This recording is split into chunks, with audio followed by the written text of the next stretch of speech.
Welcome to the Get Sellers Calling You podcast for Christian real estate agents, where we help you grow your business with great marketing tips and grow your faith with powerful, radical faith Bible teaching. I'm Beatty Carmichael, and I'm glad you joined us. Today, we're going to be talking about growing your business with some great marketing tips. So, let's get started.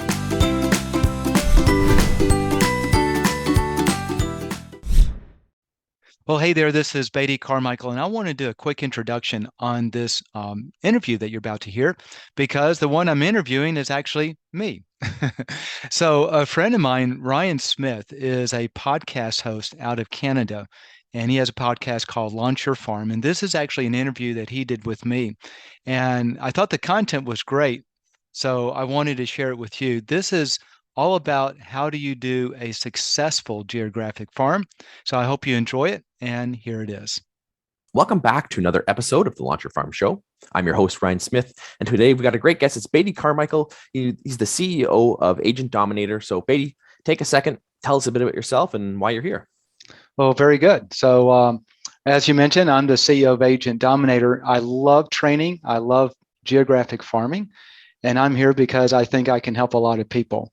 I've actually been in marketing since 1997 professionally, helping people drive results through creative and best practices in marketing. And then when we started in real estate in 2012, right off the bat, we had a number of agents start earning six-figure incomes within their first year in geographic farming.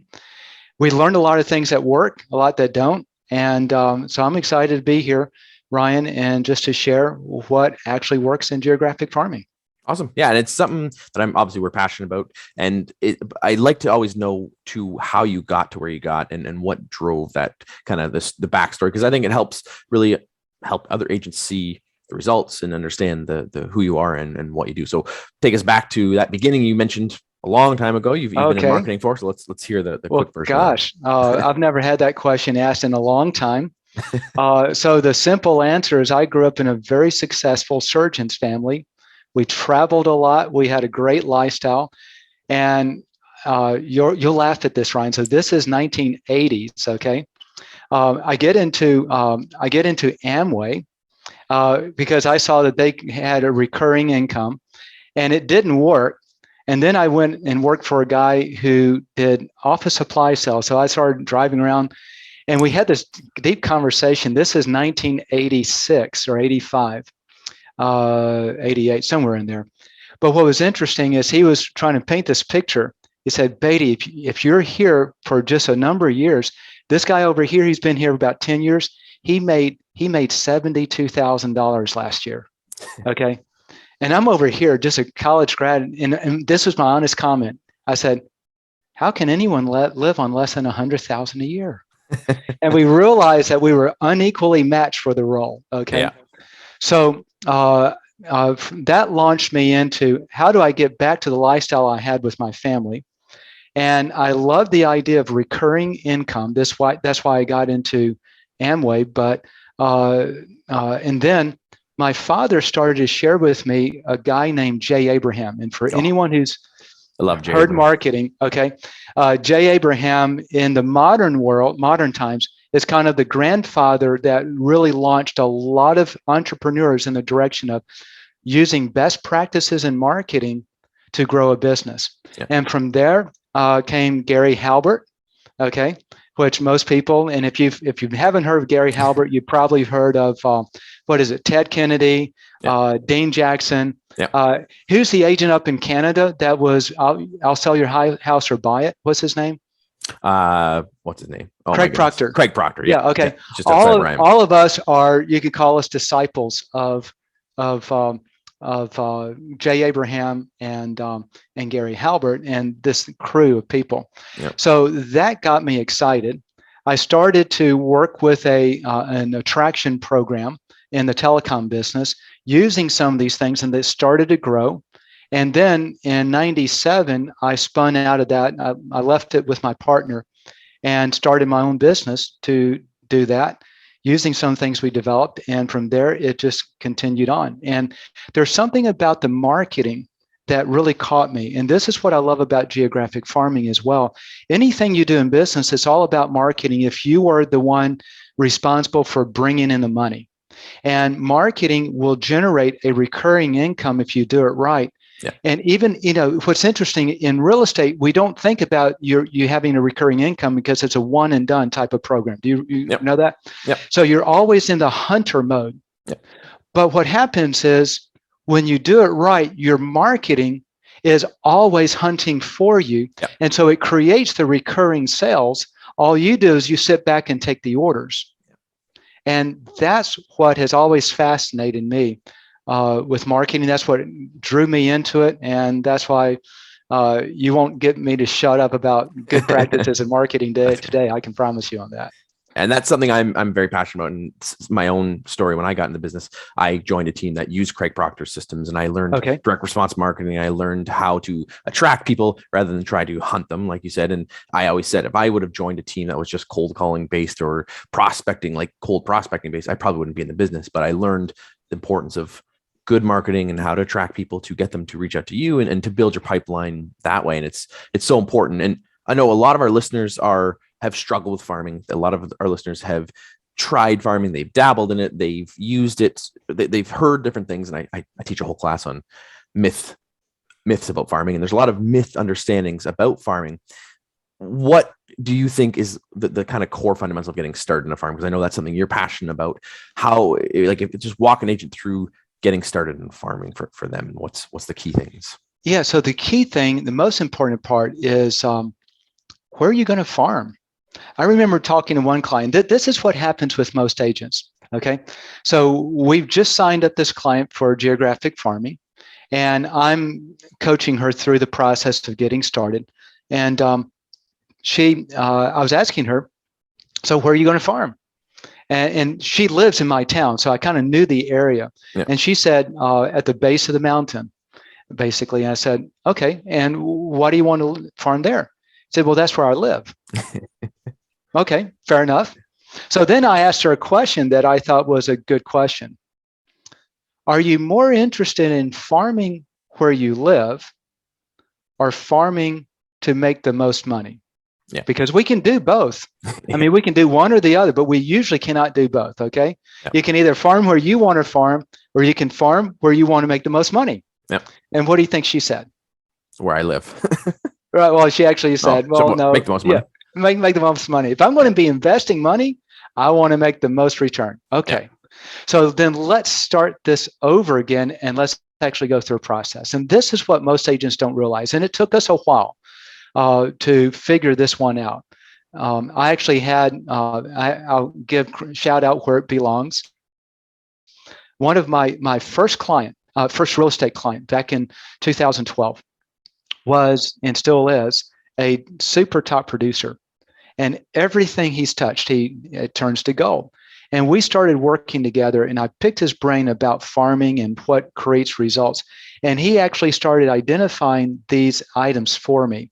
I perfected them a little bit more, but this is what happened when we started to look at those farms that were successful and those that were not. You can put them into two categories, actually three. Number one of the big categories is just expectation.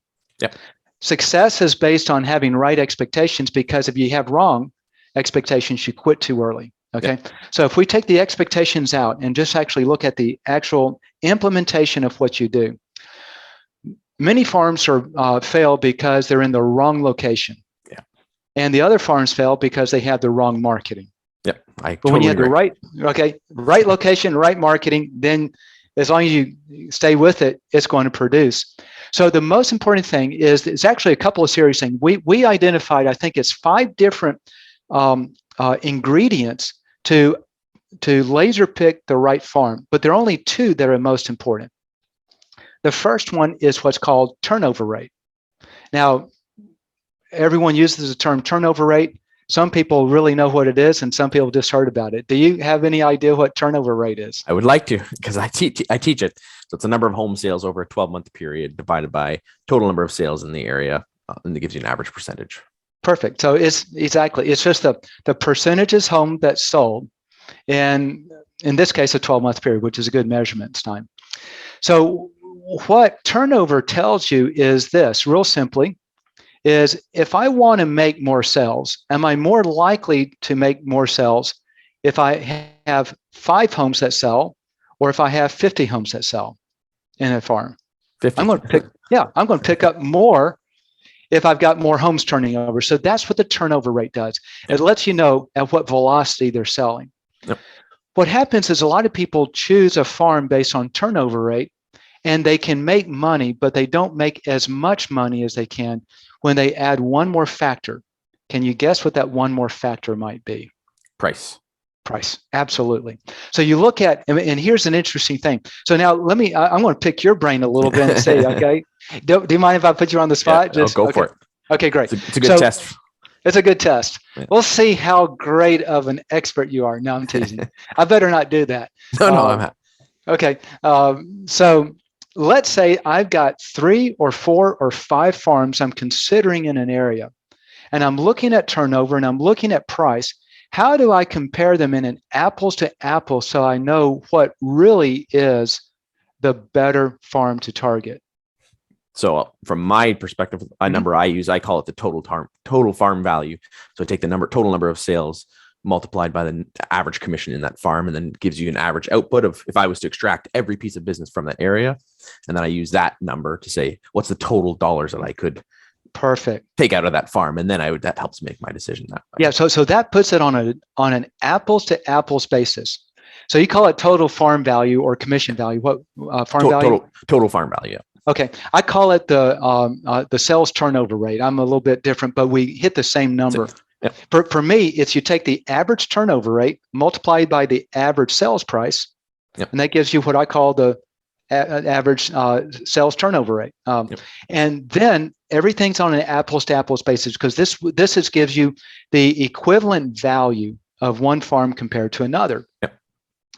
The other thing that's interesting is that allows you to start to separate out what's working, where one farm may have a value of 10,000, the other 20,000, which means you'll make twice as much money, all else being equal, in the 20,000.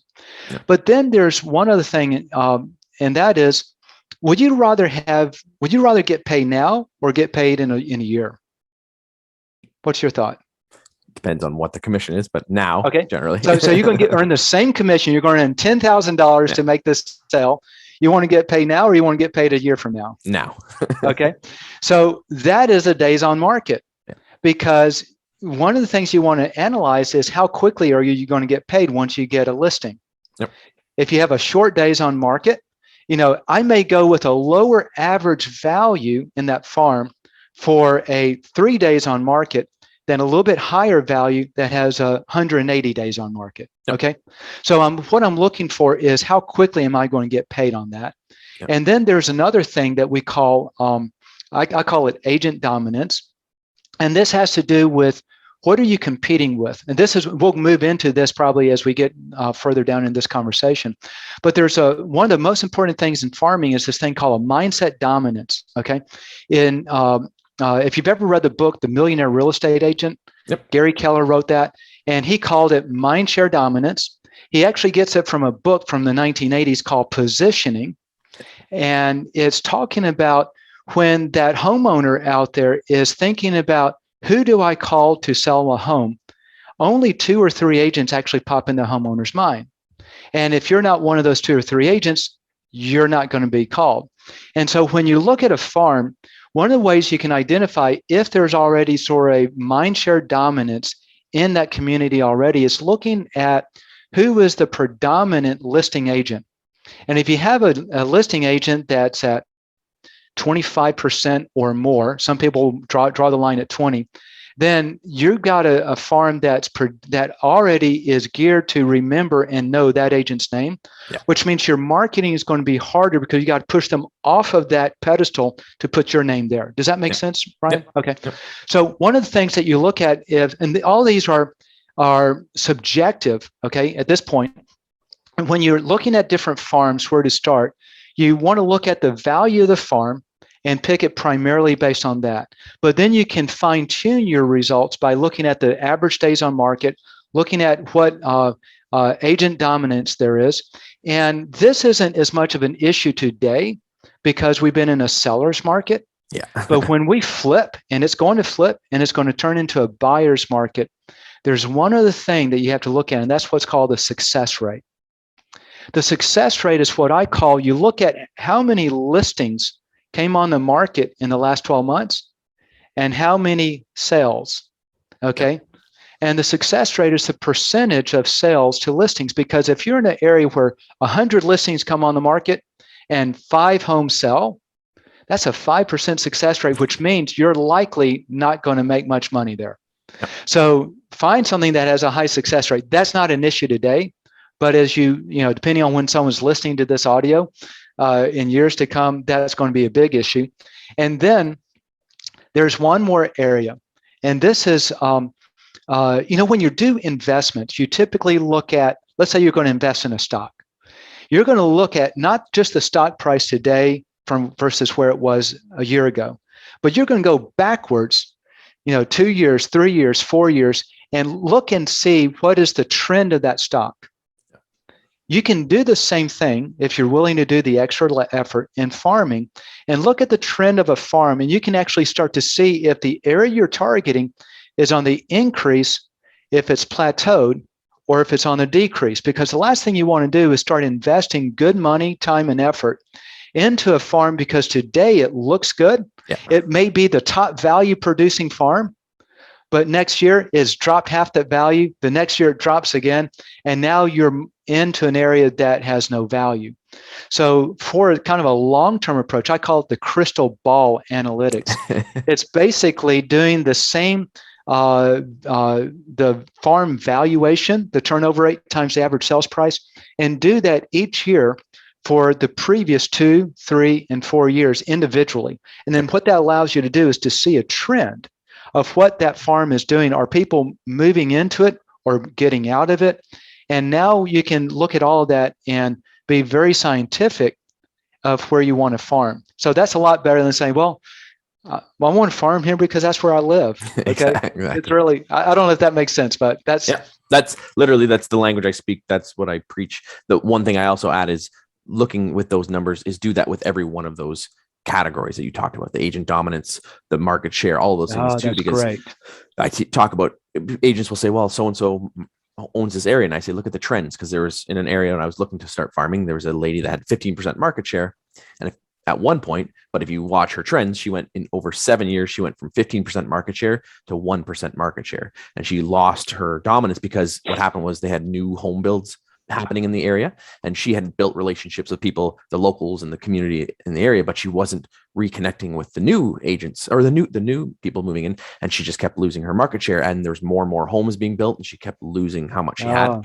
So I tell people that's one way or the other for all of them. It could be going up, it could be going down for competition, it could be going up or down for price, it could be going up and down for days on market. So you have to do that snapshot, and this is where a lot of agents, they give up before they even started, and they don't want to put the time in to do that. And I'm sure you've experienced that with other agents going, well, just tell me the best area to farm. That's right. Just tell me.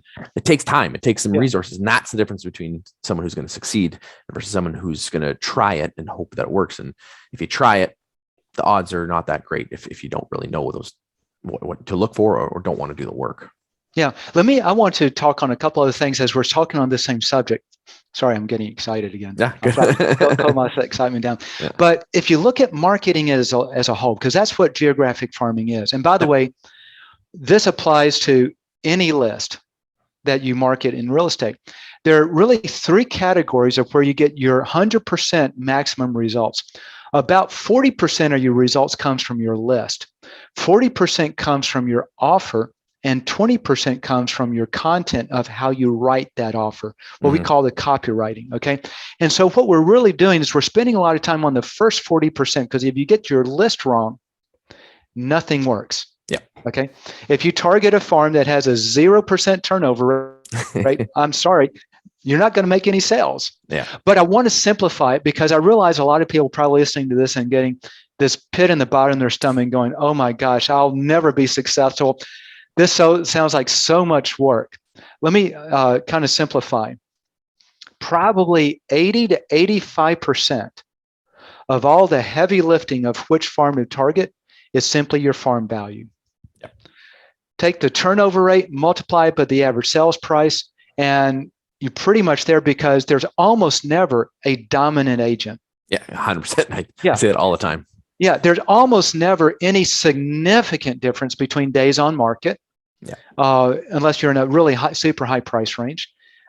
Everything else is kind of similar. So if you just want the easy route, take the farm value, plot them all on a graph or in an Excel spreadsheet, and you've got it. Okay, so make this thing easy because you got to get started.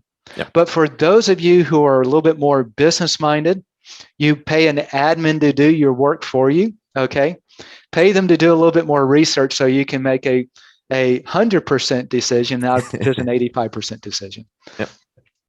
Yeah, I think a lot of agents they overcomplicate it or they undercomplicate it, and it's that kind of happy medium of knowing the right things. And that's what I teach, and then you teach as well, is that finding the right numbers, starting with that. And I think the other key of it with it is making that decision. Like you said, that's the next step. You can do the research, but you have to make the commitment to doing that. Without the commitment, you can have 50 spreadsheets, you can have the best area picked out, but if you don't commit to actually take the next steps, then it doesn't matter how good you are or what your plan is, because you got to take action on it. Yeah, I remember. So I've got a book on my bookshelf. It's called The Driving Force. It's by a guy named Peter Schutz. I've heard him speak. I was involved with a small business group, and he's come and speak a number of times. So for some of our automobile aficionados out there, Peter Schutz was the CEO of Porsche Automotive, and he turned them around in the late 80s. They'd come out with the 928 and the 928S, and they started losing money because they lost their focus. And one of the things he talks about in this book was real important. The most important thing in making decisions is you got to make a decision and simply execute on it. A flawed decision executed well is better than a perfect decision never executed on. Exactly. So just get out the door, okay? Do the simplest you can and start moving if that's what it takes. Yeah, that's great advice. So I want to dive into the marketing side of things, because again, I find that's where a lot of agents struggle as well. They either, like you said, do the wrong marketing to the wrong people, or have the right marketing to the wrong people, and they don't really get the offer. They don't get the next 40%. So let's talk about that next 40%, because I think that's important to have the right pitch, the right presentation, the right offer, and the right marketing people. What should agents be looking for? They've got their list, they've got the area, they're going to farm. What's next? Oh, this is good. It's the word called branding. And I could stop there because every agent says, oh, I know what branding is. I do it all the time. So I got to tell you the story. I'm to be speaking with this guy named Jason. He is the top team in all of the United States with this particular real estate brand. And at the time I was speaking to him, his team did 1,500 transactions that year. Okay, so he's pretty big. And he's targeting this area of about 2,000 homes that we were starting to help him in geographic farming. And he was concerned that out of the homes that he's targeting, and maybe he was, I think it was maybe 1,000 homes or something that he was actually mailing to, he'd only picked up 2 listings in the first 12 months. And he's saying, Beatty, something's not right. Yeah. I said, well, Jason, the problem is your branding. Yeah. Oh, no, that can't be it. I said, why is that? He said, watch this. He said, I've been spending $10,000 a month for 2 years in my branding. I'm on the radio. I'm in the grocery stores. I'm on the billboards. Yeah. I'm on the park benches. I do a 15 or 12 or 15 page newsletter 4 times a year into that area. And so all of that's in that area that you're targeting. He said, yes. He said, I am well branded. I said, okay. And on the phone was a lady named Sam, who was his admin assistant. And Sam had been working with Jason for 10 years. So I said, so imagine for just a moment that all of those homeowners out there knew the skill, the expertise, and the experience and the dogged drive that you bring to the table to sell their home for the most money. And they knew that as intimately as Sam knows it about you. If that were the case, a person asked, well, how many listings came on the market? He said about 200. I said, how many of those you got? He said, I got about 2. So, and then I started going through this and saying, imagine if all those 200 homeowners understood what Sam understands about you. How many of those homeowners do you think you would have listed? And Sam pipes up and says, all of them. Yeah. Right. So that's the key. Branding is not what he thought it was. Yeah. He thought branding was spend a lot of money to get your name out there. Yep. That's Coca-Cola's version of branding. Yep. Branding is totally different.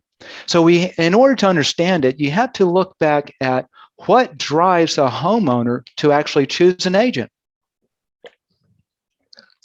And there are 3 things I have found, and I found this conclusively, that if they believe 3 things about you, that they will do business with you literally almost 100% of the time. In fact, so the 3 things are, number 1, can you sell my home for the most money? Yep. Number 2, can you sell my home in the least amount of time? And number 3, can you sell my home with the least amount of effort? Yep. And I was doing some marketing for an agent down in near Miami, Florida. His name is Roman, and he was targeting I think it's about a 1,500 home gated community, average sales price $800,000, and lots of agents in that area. He calls me up one day, and he's laughing. He says, "Beatty, I got to tell you, I just got another listing." I said, "Great, good." He said, "But let me tell you about this one." He said, "All right." He said, "It was already listed by another agent in Heron Bay." That's the target area he's targeting. The homeowner is friends with the agent. The agent had listed it, but they've been getting my postcards, and they both concluded I could do a better job, so she gave me the listing. How many times have you ever heard of a real estate agent giving up a listing to another agent because they thought that agent could do a better job? I've had it once where someone co-listed it with me when I was doing my farm because they felt they needed my support, but it does not happen very often. And it doesn't. That's when you do good farming. You Yes. can achieve that because yeah. So that is true branding. Yeah. Branding is where you occupy that number 1 position in that person's mind, that they believe they would be an absolute fool to choose anyone else besides you. Yeah. The way you get to branding, you have to now back into it a little bit more and understand the psyche with the homeowners. When you look at the homeowners out there, this is a long way to get to marketing, but you got to lay the foundation first if you want people to really understand it. So if you look at the psyche, what happens is in marketing, there's a concept known as outside perception versus inside reality. The outside perception is what the homeowners believe about you to be true. The average homeowner believes that all agents are the same, that all they do is stick a sign in the yard, list their home in the MLS, and wait for someone else to bring a buyer. And here's the interesting implication, Ryan. If I'm an agent and I'm marketing into a farm and they believe that I am just like every other agent, there's nothing that distinguishes me apart from anyone else, then think about this. It comes time to sell their home. They have no reason to call me over anyone else. Yeah. In their mind, they're saying, well, I can choose any agent and I'm going to get the same price in the same amount of time with the same amount of effort. Nothing distinguishes, okay? But the reality is there's this thing called an inside reality. This is what I was trying to encourage Jason about. The inside reality is you do things different. Yep. Your days on market is probably lower. Your list to sales ratio is probably higher. Your customer satisfaction is probably greater. You probably save more deals that other agents would lose on. You probably negotiate better and save them more equity. You probably help them prepare better so that they get a higher price right up front and there's fewer things to negotiate down on the inspection report. All of these things. But how do you quantify that? This is the key. The key is once you understand what your inside reality is, by the way, most agents don't. Yes. This is why they're bad marketers, is they go, well, I do the same thing as everyone else. Well, then fine. Why should I choose you? I got to tell you a quick. So we sold our home 4 years ago. I invited 3 agents in my community over to interview for selling it. And you know, the number 1 question I asked them, Why should I choose you over anyone else? And you know the number one answer they gave me? I sell more homes, or I don't know. I don't know. I'm trustworthy. Oh. I build relationships. Yeah. I live in the community. Okay. Well, that's what they all say. Yeah. And so here's the problem. Unless you know how to set yourself apart from someone else, there's no reason for them to choose you. Yeah. If you want more listings, we guarantee them an Agent Dominator. Whether you're marketing to a geographic farm, past clients and sphere of influence, a niche market, or even commercial property owners, our fully customized postcards produce up to 10 times more results than standard real estate postcards. And we guarantee your listings or your money back. So visit us at agentdominator.com to learn more. And now, back to the podcast.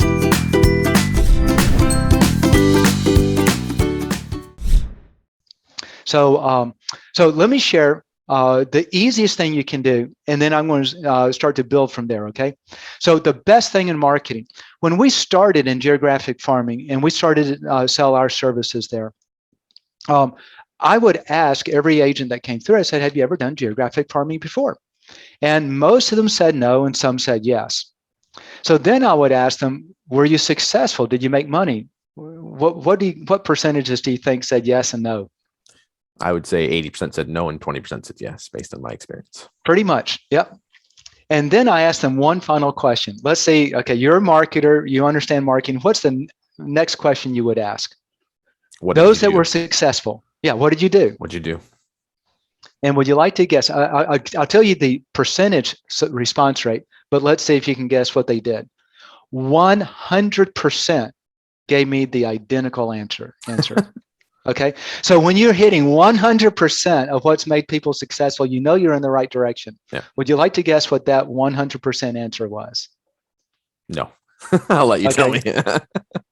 They were sending out just sold postcards. Okay. So think about this. Why is a just sold postcard the simplest form of best practices in marketing that you can ever do in geographic farming? It's results based and showing that you actually achieved something. And instead That's of just right. saying I'm great, it's showing it that I actually achieved something. It's exactly right. Let me so now I want to analyze a little bit further. So now I want to shift into a topic I call trust. Okay. All of this is to go into this one topic. The reason they buy you and use you to sell their home is because they trust you. And trust is divided into 3 categories. Each of these categories are necessary. If you only have one, you'll still make some sales. But if you have all 3 of them, you'll get 100% of all the listings. Okay. Theoretically, right? Okay. But the more you do in all 3 of these categories, you're unbeatable. And I've seen one story. So we're targeting this brand new 1,000 home farm, 960 homes technically, with Stuart Sutton, my friend. It's a geo farm. He's done all of his geographic farming with us, and he's never marketed there. It's a really good price point. It's a golf community. There are 2 agents who are the dominant players. Between them is about 20% total market share. And in his first 7 months, he has 14 listing appointments. His first year there, over 6 figures earning. He's the #1 sales agent. Pisses off the number 2 sales agent who's been #1 for 10 years. And she even, I heard through the grapevine, she even started threatening him. I don't know if it was death threats or something like that, but I mean, it just came out of the blue.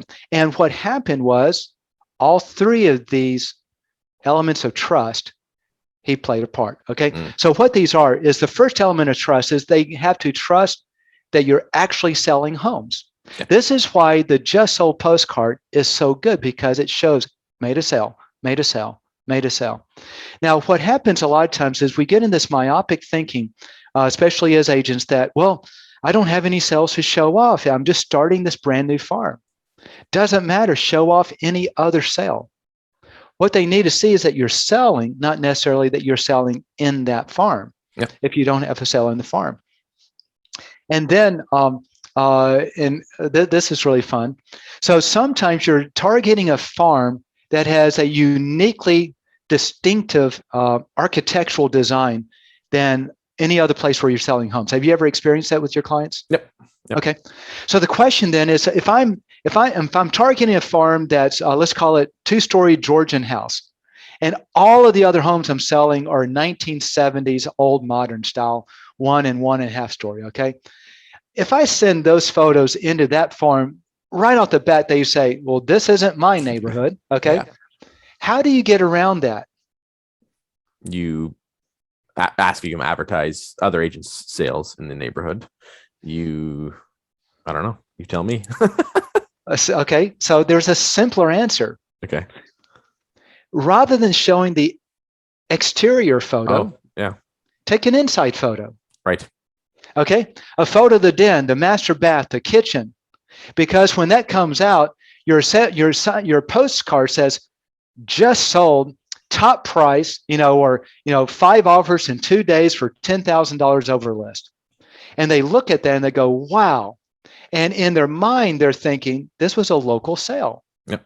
It looks like kind of the style homes of ours. So you can get outside of the architectural design by using an interior photo. That's a good one. And that way you can keep any sale that you're making and throw it into the farm. And it does. There is another thing. How did I say this? Homeowners don't care that you were the buyer's agent on the sale. In fact, it probably detracts their perception of your value if you say, and I represented the buyer. Okay, well, I want someone that represents a seller, right? If I'm going to sell my home. So when you use a buyer sale and you show off a photo, then don't mention I represented the buyer unless it's legally required in your area. Yeah. Just say, I sold another one. Yep. And leave it up to the homeowner to interpret what that means. Okay. Yep. Sold in 5 days on market, which is true. Okay. Makes you look like $1 million, even though you're the one that brought the buyer. Okay. So, so trust is that you show off your sales all the time. How much time? We're going to run out of time. What's our time? Got another 20 minutes. Yeah, we're good. Oh gosh, we're going to run out. Okay. So I'll have to shortchange a few things, but hopefully this is entertaining and informative. So the first thing is you show off your sales all the time. Okay. The second thing, that's the first level of trust, that they trust that you're always selling. And here's why this is important. I have 2 agents I'm thinking of. I'm pondering. I have 2 friends who are both agents, and I'm thinking about selling my home. I know they both sell because they've been real estate agents for 10 years. But one of them, I keep getting a postcard every month or every 3 weeks, sold another, sold another, sold another, sold another. Which of those 2 agents am I more likely going to choose? The agent marketing. Yeah, the one who's marketing to me. They're both equal friends, but the one that I see selling all the time is going to win my favor. That's why the just sold postcard is so important. Yep. So now I've got another question. Now I've got 2 agents. I know them both equally as well. And I know that they're both selling homes all the time because I keep getting their marketing. What can one agent do different than the other that will extremely shift the tilt in their favor for me? Any idea of what I can do in marketing that will tilt the favor? If it was me, I would say show them that you have buyers ready to buy in the area and show them that you've already got a line of people that would be interested. Perfect. Okay, so now you're going down the second area of trust, and it's you're trusting your expertise and all of the internal reality of who you are, what you have, and the value that you bring. Okay. If I simply see someone that sells a home, sold, and over here on the other side, I see someone that is sold another home for $10,000 over list because I brought 5 buyers to the market, to the table, who were looking in that area. Yeah. Or another one, I sold this home in only 3 days, had 10 buyers competing on it because here's a list of things that I do, and it constantly works. In other words, once you start to decipher and to educate what it is that drove your sale to be successful, What you're doing is you're giving your homeowners an inside look into what we call your inside reality. Yeah. And that impresses them, because now what happens is when I'm looking for a brain surgeon, I know they both do brain surgery, but one guy, I see all of these medical degrees, all these years of experience, all the papers that he's written, all of the people from all over the world that come to him for his expertise. And I see a guy who's just, I know him, he's a friend of mine, he's a brain surgeon, okay? Yeah. I'm going to tilt toward the one that I have more data on to give me confidence that he has the expertise. So if you think about a listing appointment presentation, you're going on a listing appointment. Most presentations, whether it's a flip chart, a pamphlet, a PowerPoint, or anything like that, it's usually basically a structured sales presentation of all of the reasons why they ought to choose you. Does that make sense? Yep. Okay. And so what you want to do in your marketing is basically take each of those reasons in a little bite-sized piece. And if it mostly this is done in postcard, and put that as a postcard. So you say, just sold this home, give a little detail about what happened with the sale, and then one reason or two reasons why that sale was successful. Sell this home because I have 87 buyers actively looking right now in the Cahaba Heights area. Okay. And so now as a homeowner, I go, wow, that's impressive. Then the next one that comes out says, another one sold, top price, because I went through and we helped prepare the home. I actually had it inspected, identified everything that could have been come up on a inspection report, fixed those so it showed beautifully the first time. And best prepared homes always get the top price, and this proves it. And then the next postcard, it gives another thing, and then another thing. So what's happening is over time, we're educating those homeowners why. Another story. So we have an agent named Josh. He was marketing this farm for a year, no results. He called me up, said, "Can you improve it?" And I said, "I think we can." We shifted the marketing to this inside reality approach. He starts making sales, getting a 16-to-1 ROI in his investment in postcard marketing into a farm, average sales price $225. So just a tremendous return on investment. Yeah. And he said, "Beatty, what's really fun is," I wish I had my props with me, all these postcards, but he would say, yeah, I'd show up on a listing appointment. So I'm getting phone calls and they're saying, "Josh, can you come sell my home?"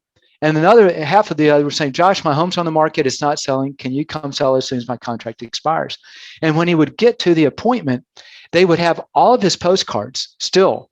And they'd fan them out and say, "Look, I've kept all your postcards," because every one of those postcards was sharing something that you're supposed to do in how you sell a home to get top price. And it's something that he says, here's one of the things that's important to do, and here's why I do it. Yeah. And so it became a how do you get your home sold for the top price type of education. So they kept it. And he was the one that educated them. So they said, he must have all the expertise. Okay. Yeah. So that's the second part. That's great, because I want to just touch on that for a second, because a lot of times agents will wait till the listing appointment to share that information, and they wait and say, "Well, that's my listing presentation. I don't want to give that away." And the reality is, they're educating them so that you get the listing appointment. Don't wait till you get the listing appointment to share that stuff. So turning that into your marketing is really smart, because no one else is doing that, most likely in your neighborhood, unless they're using your system to do that, so that it's pre-warming them up. And then the listing appointment, that becomes that much easier, because you either rehash what they've already talked about, or they don't even have to discuss it, because they know the kind of things you're doing, which is awesome. Yeah. And just like this podcast, Ryan, people are going to listen to this, say, "I got it." But if you go back and listen to it again, you're going to get a lot more out of it. Yeah. What happens is when you go to the listing appointment, you share the same stuff, and now it's familiar, but now it sinks in even more. No. But on that, so there's another thing we do. I won't talk about this because it's slightly different, but there's a what we call a marketing packet, or I call it an About Me packet, that anytime you have a listing appointment scheduled, or someone's thinking about selling, you send this to them, drop it off at the doorstep or anything like that. What we've found is it's taken, for most of our agents who use it, an average listing appointment time of 1.5 hours to 2 hours down to 30 minutes. Nice. And because they've already bought you by the time you get there because they go through it. And in those environments where you're in a competitive situation, it almost always shifts the deal towards you because it reinforces why they should use you over someone else. And then when they're interviewing these agents, so why should I choose you over these other agents? I'm honest, I'm trustworthy, I work hard. And then you're coming here with specific information that gives them confidence you know what's going on. Yeah, that's great. So those are the first two elements of trust. The third element of trust is, how can I say this? It's responsible for probably at least 50%, if you can get it in there, and maybe 80% if you do it right, for them to choose you. And it comes out of the book, The Millionaire Real Estate Agent, chapters 2 and 3. We're going to test, I won't test you, but it talks in terms about what type of list you're targeting. Yeah. And Gary separates the list into two categories. Do you remember that? You've read the book, of course. I'm sure.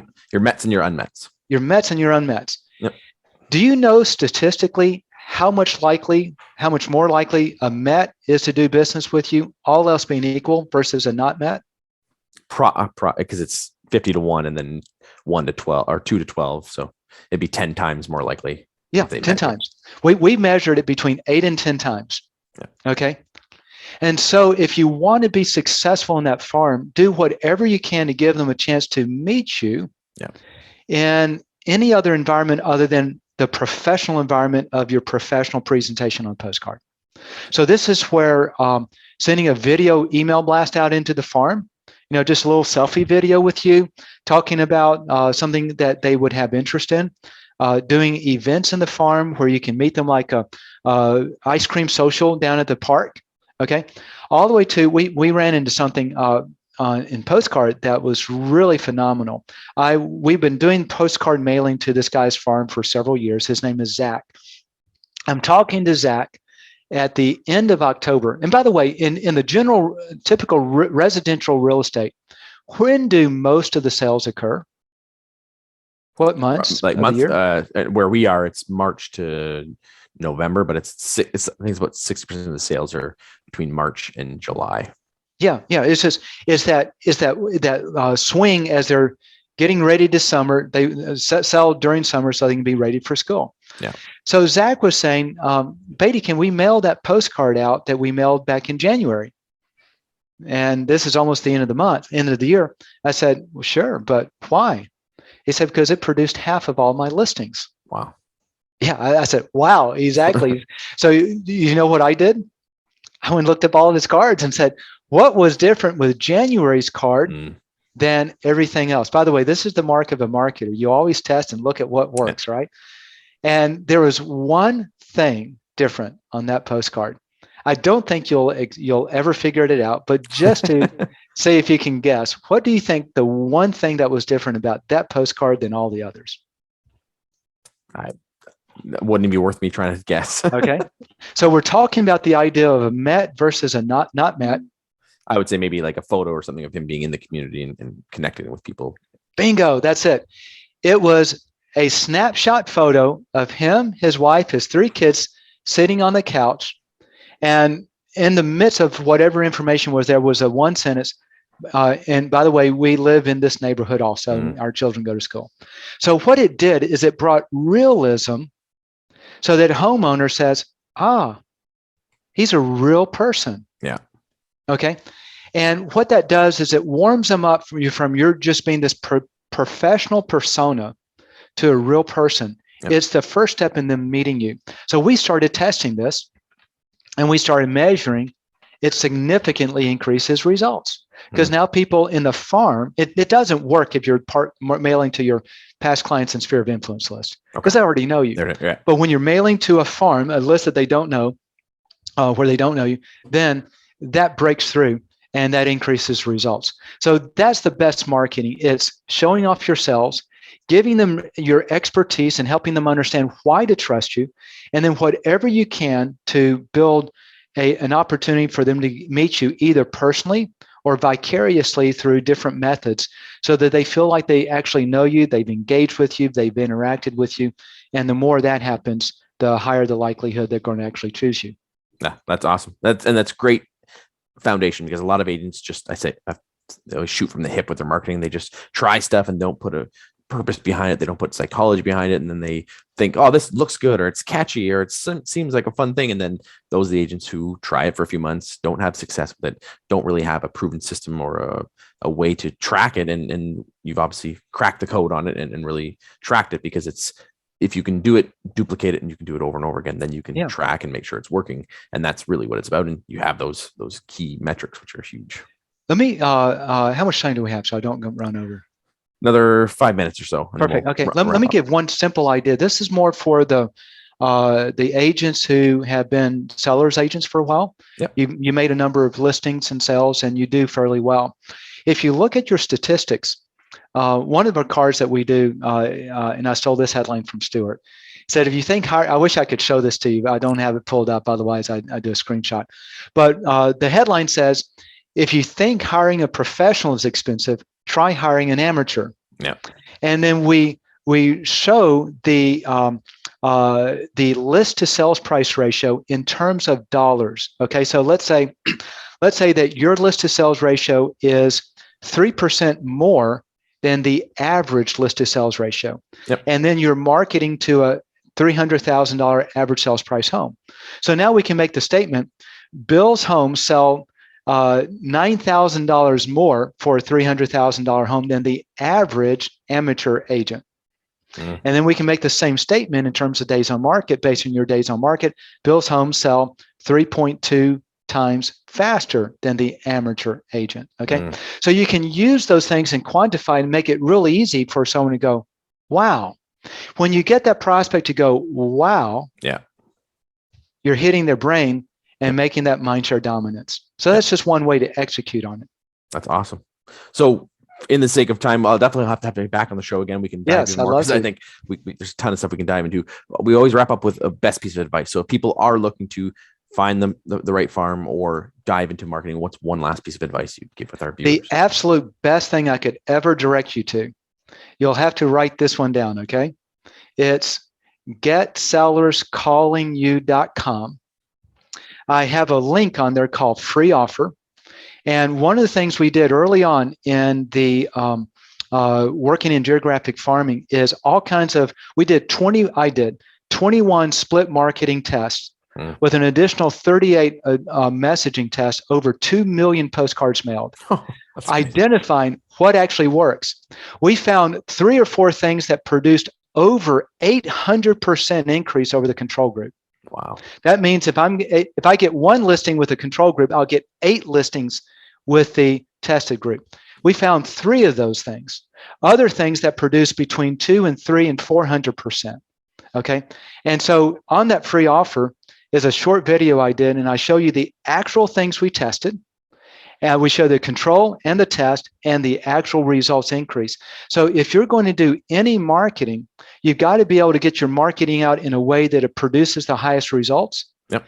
And that free offer will tell you what those things are. Also at the website, getsellerscallingyou.com, I do a lot of other teaching and training on anything generated on getting sellers. So I think you'll enjoy it. Awesome. We'll put that in the show notes so people can check that out. And we always wrap up with the last, or your best book. So what's one book that you'd recommend that's made an impact in your life, or you think would have an impact on our viewers' lives? So marketing wise, the absolute best book I've ever read, because it's a compilation of everything that I've learned from Jay, from Gary, and all these others, is a book called Monopolize Your Marketplace by Richard Harshaw. It might still be in print. It might be out of print. But it has been the absolute best thing, because it helps you understand how do you identify what makes you different from your competitors, and then how do you execute on educating people on that. That's awesome. I'll have to definitely check that out. Being a marketing fan, I haven't heard of it, but I'll definitely look into that. You will love it. Awesome. And what's the best ways for our viewers to check out what you're up to, connect with you, and see what you're up to? Okay, perfect. So if you love podcasts, please subscribe to my channel as well. Get Sellers Calling You. Okay. It's a great channel. If you want help in, so I love to teach, but what I do is I sell services to accomplish listings. And you can see what we sell at agentdominator.com. Almost all of the things we do have a money back guarantee, including, get this, we even do just sold postcards, and we guarantee a minimum of 2 listings out of every 10 that you do, or we'll refund 100% of your money back. Wow. So awesome. You'll see all that stuff over at agentdominator.com. Awesome. We'll put that in the show notes and people can check that out. So Beatty, thank you for being on the show. I really appreciate your passion, your insights, and your experience as well. It's not just theoretical stuff. You really put this to the test, and sharing that with our audience. I know they're going to get a lot out of this. And if they're looking to take that to the next level, they can definitely check out what you're up to. So thank you for being on, and I really appreciate it. Well, my pleasure. And you guys have a very blessed day. Awesome. Thank you. If you've enjoyed this podcast, please do 2 things. Number 1, please share this on social media so other people can enjoy it. And number 2, if you haven't already subscribed to our channel, please subscribe to either our YouTube channel or our podcast audio channel that you'll find on any audio player with your mobile phone. And then that way you won't miss another episode. Also, if you want help generating listings, please visit our website at agentdominator.com, where we guarantee them or give your money back. Thanks again for listening to the Get Sellers Calling You podcast, and have a very blessed day.